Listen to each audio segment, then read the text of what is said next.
बिस्मिल्लाहिर्रहमानिर्रहीम। अस्सलाम वालेकुम। इस वीडियो में मैं आपको बताऊंगा आपके लिए टूरिस्ट वीज़ा बेहतर है या जॉब का वीज़ा बेहतर है अगर लेके जाते हैं।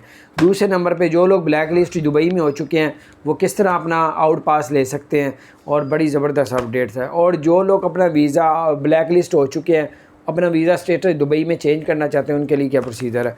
फिर उसके बाद आपको बताते चले किसी कहीं पे आपको जॉब मिल जाती है और आप जो है आपका पासपोर्ट आईडी रखा जाएगा या नहीं रखा जाएगा, कंपनी रखेगी दुबई में या नहीं रखेगी, वो भी आपको बताएंगे। सबसे पहले आपको बताते चलें कि आप अगर जॉब की नीयत से जा रहे हैं टूरिस्ट वीज़ा लेके तो आपका तकरीबन 2500 दिरहम ख़र्चा आ जाता है, टिकट समेत, वीज़ा निकालने समेत, उधर रिहाइश और खाना पीना डाल के 2500 दिरहम तकरीबन लग जाता है आपका।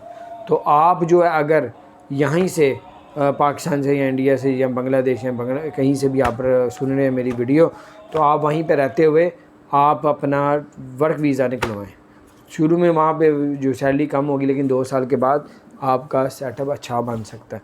यहीं से जो बंदा ईमानदार हो, सही हो। दूसरे नंबर पे आपको बताता चलूँ कि जो लोग ब्लैक लिस्ट हो चुके हैं तो आमिर टाउन में, आमिर सेंटर में या फिर इमिग्रेशन ऑफिस में जाके अपनी एप्लीकेशन दे के, अगर आप ब्लैक लिस्ट हैं, अदालत ने ब्लैक लिस्ट नहीं किया, कंपनी में किया है, तो फिर आप यहाँ पर किसी और वजह से ब्लैक लिस्ट हुए तो 200 दिरहम दे के आउट पास ले सकते हैं।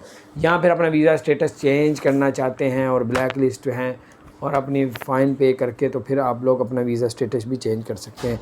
और कंपनी अगर आपको जॉब रख लेती है तो आपसे ना पासपोर्ट ले सकती है ना आईडी ले सकती है, आपके पास रहेगा आपकी प्रॉपर्टी। अपना ख्याल रखें, चैनल को